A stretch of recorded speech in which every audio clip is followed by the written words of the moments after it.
L'Iran avec ce qui ressemble, il faut le dire, à un compte à rebours. Chaque soir, on tente d'évaluer à la lumière des dernières informations si on se rapproche de la guerre ou si, au contraire, il y a encore une chance pour la discussion. Et ce qui retient l'attention cette fois, c'est cette réunion qui s'est tenue dans la salle stratégique de la Maison-Blanche où les chefs des armées américaines sont venus rendre compte à Donald Trump de l'état de préparation de leurs troupes et du moment à partir duquel ils pourraient entamer cette campagne de bombardement, cette campagne militaire contre l'Iran qu'on dit inéluctable pour beaucoup. Et vous allez nous en parler, Isabelle, puisque votre papier dans le Figaro aujourd'hui porte sur le sujet et qu'on dit peut-être imminente. Il y a des petits signaux, l'Allemagne, la Pologne, qui procèdent à des évacuations. On va examiner tout ça. Quelle est cette scène, ce qu'a dit précisément l'armée américaine, et puis vous nous direz de quel côté penche la balance ce soir. Voici les indispensables avec Pierre Barbin.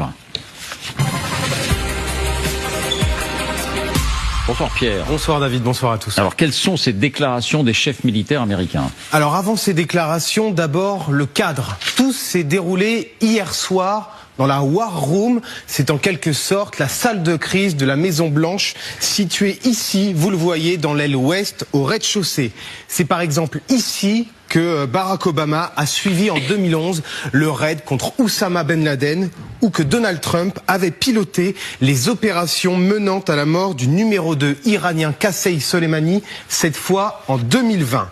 Cette fois donc, se sont retrouvés autour du président américain les plus hauts responsables du Pentagone et son cercle rapproché, Jared Kushner, Steve Witkoff, mais également le secrétaire d'État Marco Rubio. La question a été posée. Quand serons-nous prêts? Réponse a bien évidemment été donnée. L'armée sera prête à mener d'éventuelles frappes contre l'Iran dès samedi. La scène est rapportée, vous le voyez, par CBS. Trump a reçu plusieurs briefings sur ses opérations militaires. Voilà ce que précise de son côté le Wall Street Journal.